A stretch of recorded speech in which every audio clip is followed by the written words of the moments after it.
இன்றைக்கி கொழுக்கட்டை செய்ய மாவு வாங்க தேவையில்லை, அச்சும் தேவையில்லை. சூப்பரான முறையில் கொழுக்கட்டை எப்படி செய்யறதுன்னு பார்க்கலாமா? இந்த ரெசிபி செய்கிறதுக்காக பார்த்தீங்கன்னா 1 கிளாஸ் அளவுக்கு பச்சை அரிசி எடுத்துருக்கேன். பச்சை அரிசியை பார்த்தீங்கன்னா நல்லா கழுவி எடுத்துக்கோங்க. கழுவின பச்சை அரிசியை தண்ணி ஊற்றி மறுபடியும் ஒரு 10 நிமிஷம் ஊற வச்சுடுங்க. இது ஒரு பக்கம் இருக்கட்டும். நீங்கள் எந்த கிளாஸில் பச்சை அரிசி எடுக்கிறீங்களோ அதே கிளாஸில் பார்த்தீங்கன்னா ஒரு அரை கிளாஸ் அளவுக்கு பாசிப்பருப்பு ஒரு வானிலையில் ஒரு கனமான பாத்திரத்தில் இந்த மாதிரி சேர்த்துக்குங்க. சேர்த்துட்டு இந்த பாசிப்பருப்பு பார்த்திங்கன்னா நல்லா வறுத்து விடுங்க. நல்லா செவக்க வரணும். வறுக்கும் போதே பார்த்திங்கன்னா இதுலேருந்து ஒரு நல்ல மனம் வரும். அது வரைக்கும் பார்த்திங்கன்னா இந்த பாசிப்பருப்பை நல்லா வறுத்துக்குங்க. இன்றைக்கி நம்ம செய்ய போகிற ரெசிபி பார்த்திங்கன்னா பிள்ளையார்பட்டி மோதகம் தான் செய்ய போகிறோம். ரொம்ப சாஃப்டாக இருக்குங்க. கண்டிப்பாக செஞ்சு பாருங்கள். இந்த அளவுக்கு நல்லா செவக்க வறுத்துட்டோம் இல்லைங்களா? இது அப்படியே ஒரு பக்கம் இருக்கட்டும். இந்த பருப்பு நல்லா ஆறட்டும். அதுக்குள்ளே பார்த்திங்கன்னா நம்ம ஊற வச்ச அரிசியை பார்த்திங்கன்னா நல்லாவே ஊறி இருக்கு பாருங்கள். கரெக்டாக ஒரு 10 நிமிஷம் ஊற வச்சாலே போதும். ஒரு காட்டன் துணி பார்த்திங்கன்னா விரித்து விட்டுக்குங்க. இதில் பார்த்திங்கன்னா ஊற வச்சுருக்க அரிசியை நல்லா உலர்த்தி எடுத்துக்குங்க. அந்த அரிசியில் இருக்கிற தண்ணி இழுத்தா போதும். அது வரைக்கும் இது ட்ரை ஆனால் போதும். இந்த அரிசி நல்லா பரப்பி விடுங்க. ஒரு 5 நிமிஷத்தில் பார்த்திங்கன்னா அந்த தண்ணியெல்லாம் பார்த்திங்கன்னா இழுத்துக்கும். நம்ம கையில் தொடும்போது பார்த்திங்கன்னா தண்ணி தெரியக்கூடாது. அந்த அளவுக்கு தண்ணி இல்லாமல் இருந்துச்சுன்னா போதும். அது வரைக்கும் நம்ம இந்த பருப்பை பார்த்திங்கன்னா மிக்ஸி ஜாரில் போட்டு அரைச்சி எடுத்துக்கலாம்.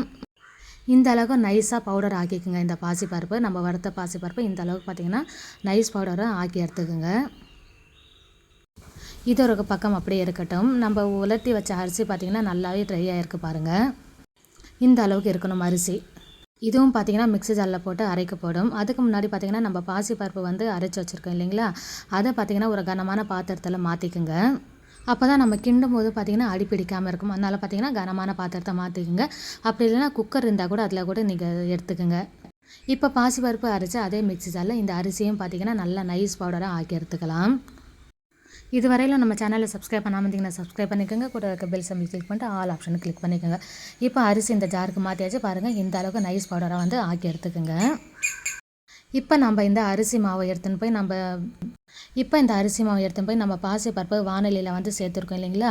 அதிலே இதையும் கொண்டு போய் சேர்த்துருங்க. சேர்த்துட்டு இதில் பார்த்திங்கன்னா ஒரு 1.5 டேபிள் ஸ்பூன்லேருந்து 2 டேபிள் ஸ்பூன் அளவுக்கு நெய் சேர்த்துட்டு மறுபடியும் ஒரு முறை வறுத்துக்குங்க. ஆல்ரெடி பாசிப்பருப்பு பார்த்திங்கன்னா நம்ம வறுத்து தான் இருக்கும். இந்த ப்ராசஸ் பார்த்திங்கன்னா அரிசி மாவுக்காக. இந்த மாதிரி செய்யும்போது கொழுக்கட்டையும் நல்லா சாஃப்டாக இருக்கும். அதே மாதிரி சாப்பிடும்போது நல்ல ஒரு மணமாகவும் இருக்கும். அதனால் கண்டிப்பாக நெய் சேர்த்துக்குங்க. நெய் சேர்த்தோன்னே அந்த அரிசி மாவு அந்த பாசிப்பருப்பு பவுடர் எல்லாம் சேர்த்து வறுத்துக்குங்க. இதை வறுக்கும் போதே பார்த்திங்கன்னா இதுலேருந்து நல்ல ஒரு மணம் வருங்க. ஒரு 2 நிமிஷத்துக்கு வறுத்தா போதும். நம்ம சேர்த்துருக்க நெய்யெல்லாம் பார்த்திங்கன்னா கொஞ்சம் கூட கட்டிகள் இல்லாமல் அந்த பவுடரும் அந்த நெய்யும் பார்த்திங்கன்னா கலந்தா போல் வரணும். அந்த அளவுக்கு இதை பார்த்திங்கன்னா வறுத்து விட்டாலே போதும். நம்ம கடைக்கு போய் அரிசி மாவு எதுவுமே வாங்காமல் வீட்டில் இருக்கிற பொருளை வச்சு சூப்பராகவே பார்த்திங்கன்னா இந்த கொழுக்கட்டை ரெசிபியை சிம்பிளாக செஞ்சு முடிச்சிடலாம். டேஸ்ட்டும் பார்த்திங்கன்னா அட்டகாசமாக இருக்கும். இப்போ நெய்யெல்லாம் பார்த்திங்கன்னா அங்கங்கே கட்டியாக இருக்குது இல்லைங்களா? இந்த மாதிரி கரண்டியை வச்சு இந்த மாதிரி பண்ணி விட்டிங்கன்னா அந்த நெய்யெல்லாம் நல்லா அந்த மாவு கூட கரைஞ்சிடும். நல்ல ஒரு உதிரியாக பவுடர் ஆட்டம் கிடைக்கும். அந்த அளவுக்கு பார்த்திங்கன்னா இது வறுத்துனே இருக்கணும். அதன் பிறகு நம்ம ஸ்டவ்வை ஆஃப் பண்ணிடலாம். இப்போ நான் உங்களுக்கு இந்த கரண்டில் எடுத்து காமிக்கிறேன் பாருங்கள். கட்டிகள் எதுவுமே இல்லை பாருங்கள். இந்த அளவுக்கு இருக்கணும். இந்த மாவை இந்த மாதிரி நெய்யில் வறுத்தோடனே பார்த்திங்கன்னா நம்ம வெல்லத்தை காய்ச்சி எடுத்துக்கலாங்க. வெல்லம் பார்த்திங்கன்னா 1 கிளாஸ் அளவுக்கு நம்ம அரிசி சேர்த்துருக்கோம் இல்லைங்களா? அதில் பார்த்திங்கன்னா 2 மடங்கு நான் இன்றைக்கி வெல்லம் எடுத்துருக்கேன்.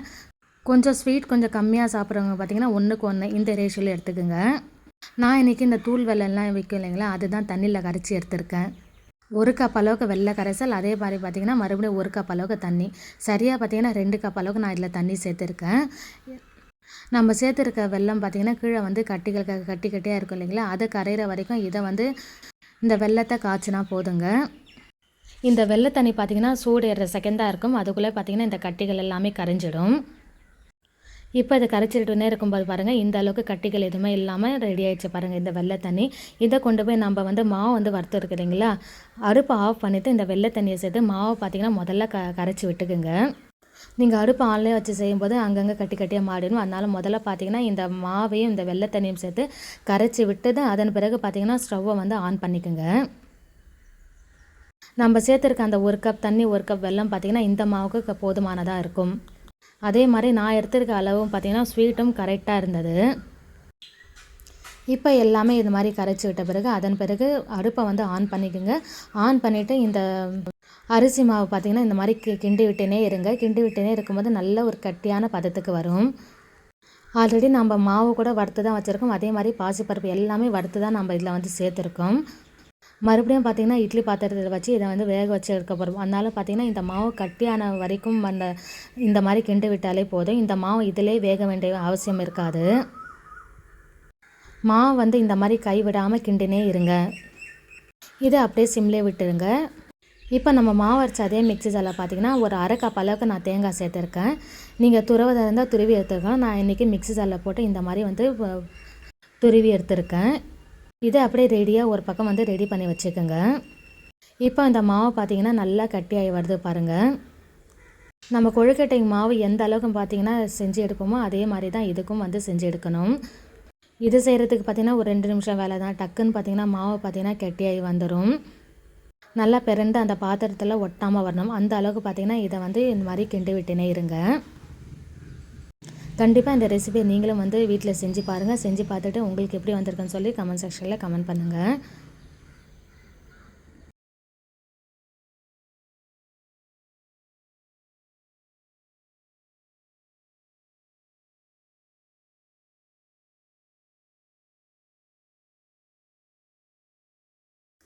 இந்த அளவுக்கு நல்லா கிண்டி விட்ட பிறகு நல்லா கட்டியாக வந்துருக்கு பாருங்கள். இந்த நேரத்தில் நம்ம தேங்காய் துருவல் வந்து செஞ்சு வச்சுருக்கோம் இல்லையா, அதவும் சேர்த்துக்கலாம். சேர்த்துட்டு இந்த தேங்காய் துருவலும் அந்த மாவும் ஒன்று போல் பார்த்திங்கன்னா கலந்து விடுங்க.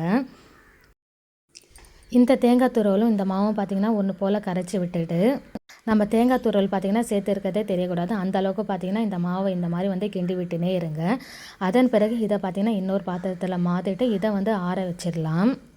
நீங்கள் எந்த அளவுக்கு தேங்காய் துருவல் இதில் சேர்க்குறீங்களோ அந்த அளவுக்கு இதோட டேஸ்ட்டும் பார்த்திங்கன்னா சூப்பராகவே இருக்கும். அது மட்டும் இல்லைங்க, இதில் பாசிப்பருப்பு வேறு நம்ம வறுத்து வந்து சேர்த்துருக்கோம் இல்லைங்களா, டேஸ்ட்டு பார்த்திங்கன்னா அட்டகாசமாக இருக்கும் இந்த கொழுக்கட்டையுடையது.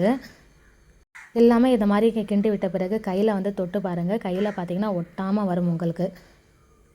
பிகினர்ஸாக இருந்தால் கூட இந்த ரெசிபியை பார்த்திங்கன்னா நீங்கள் சுலபமாக வந்து செஞ்சு முடிச்சிடலாம்.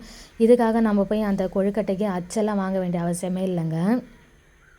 இப்போ ஒட்டுது பாருங்கள். இப்போ இது ஒன்றும் பண்ண முடியாது. இது ஆறட்டும், அப்படியே ஒரு பிளேட்க்கு மாற்றிக்குங்க. இப்போ கையில் தொட்டு பாருங்கள், கொஞ்சம் கூட ஒட்டாமல் வரும். நீங்கள் கொழுக்கட்டை பிடிக்கிறதுக்கு முன்னாடி கொஞ்சம் போல் வந்து கையில் நெய் தடவை தடவிக்குங்க. நான் அப்படியே தான் வந்து செஞ்சுருக்கேன். இந்த மாதிரி சின்ன சின்ன உருண்டைகளாட்டம் உருட்டிக்கலாம். அப்படி இல்லைன்னா நீங்கள் உங்கள்கிட்ட அச்சு இருந்துச்சுன்னா கூட அதில் கூட இதை வச்சு டீமோல் பண்ணி வந்து எடுத்துக்கலாங்க அதனுடைய ஷேப்புக்கு. அச்சே இல்லாதவங்க இந்த ஸ்பூனை வச்சு நீங்கள் வந்து ரெடி பண்ணிக்கோங்க. இது ஒரு சின்ன ட்ரிக்ஸு தான். கண்டிப்பாக வந்து ட்ரை பண்ணி பாருங்கள். நம்ம கொழுக்கட்டைக்கு மாவு எந்த அளவுக்கு எடுக்கிறோமோ அந்த அளவுக்கு இதை வந்து எடுத்துக்கோங்க. இதை பார்த்திங்கன்னா அழகாக கோபுரமாட்டம் கொழுக்கட்டையாவது வந்து பிடிச்சி எடுத்துக்கோங்க. ஸ்பூனை வச்சுட்டு நடுவில் பார்த்திங்கன்னா ஒரு சின்னதாக கீரல் வந்து போட்டு விடுங்க. ரொம்ப அழுத்தி போட்டுடாதீங்க. சும்மா லேசாக வந்து இந்த கீரல் போட்டாலே போதும். நம்ம கொழுக்கட்டை அச்செல்லாம் வாங்கி செய்வாங்கள்ல, அதே ஷேப்பில் நமக்கு இந்த கொழுக்கட்டைகள் பார்த்திங்கன்னா சூப்பராகவே கிடைக்கும். இப்போ இதை ரெடி பண்ணிட்டேன் இல்லைங்களா, இந்த ரெடி பண்ண இதை வந்து ஸ்பூனை வச்சு இந்த மாதிரி அழகாக ஒரு கோடு ஒன்று போட்டு விடுங்க. அவ்வளோதாங்க. இதுக்கு அச்செல்லாம் வாங்க வேண்டிய அவசியம் இல்லை. வீட்டில் இருக்கிற இந்த ஒரு ஸ்பூனே போதும். நம்மளுடைய கொழுக்கட்டை ஷேப் பார்த்திங்கன்னா சூப்பராக வந்து செஞ்சு எடுத்துடலாம். செய்யும்போது பார்த்திங்கன்னா கொஞ்சம் பொறுமையாகவே வந்து செஞ்சுக்கோங்க.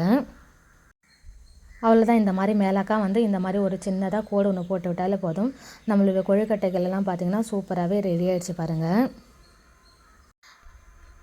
இந்த மாதிரி செய்யும்போது நமக்கு அச்சே தேவைப்படாது. வீட்டில் இருக்கிற ஸ்பூனை வச்சு இந்த கொழுக்கட்டைகள் பார்த்திங்கன்னா ரெடி பண்ணி ஆயிடுச்சு. இதை அப்படியே இட்லி பாத்திரத்தில் மாற்றிக்குங்க. மாற்றிட்டு நம்ம இதை வந்து வேக வச்சு எடுக்க வேண்டியது தான். ரொம்ப சாஃப்டான கொழுக்கட்டை பார்த்திங்கன்னா டக்குன்னு பார்த்திங்கன்னா ரெடி பண்ணிடலாம். இதுக்காக கொழுக்கட்டைக்கு மாவு வாங்கி இதுக்காக தனியாக அச்சு வாங்கி எதுவுமே செலவு பண்ணாமல் சூப்பராக வந்து செஞ்சு எடுத்துடலாங்க. கண்டிப்பாக இந்த ரெசிபியை நீங்களும் வீட்டில் ட்ரை பண்ணி பாருங்கள். இதே மாதிரி இருக்கிற கொழுக்கட்டை எல்லாமே பார்த்திங்கன்னா செஞ்சு ரெடி பண்ணி எடுத்துக்கோங்க. ரெடி பண்ணி எடுத்துகிட்டு இட்லி பாத்திரத்தில் வச்சு இதை வந்து வேக வச்சு எடுத்துக்கலாங்க. இந்த மாதிரி வேக வச்சு எடுத்தாலே நம்மளுடைய கொழுக்கட்டைகள் சூப்பராகவே ரெடி ஆகிடுச்சு பாருங்கள். கொழுக்கட்டை ஒன்று பார்த்திங்கன்னா ரொம்பவே சாஃப்டாக வந்து வந்திருந்தது. இது ரொம்ப பாரம்பரியமான பிள்ளையார்பட்டி மோதகம் இப்படி தான் செய்வாங்க. இதை நான் உங்களுக்கு கட் பண்ணியும் காமிக்கிறேன் பாருங்கள் எந்த அளவுக்கு நல்லா சாஃப்டாக வந்திருக்குன்னு சொல்லிட்டு. கண்டிப்பாக இந்த ரெசிபியை நீங்களும் வீட்டில் ட்ரை பண்ணி பாருங்கள். வீடியோ பிடிச்சிருந்தால் லைக் ஒன்று கொடுத்துருங்க. மறக்காமல் நம்ம சேனலை சப்ஸ்கிரைப் பண்ணி வச்சுக்கோங்க. Bye friends.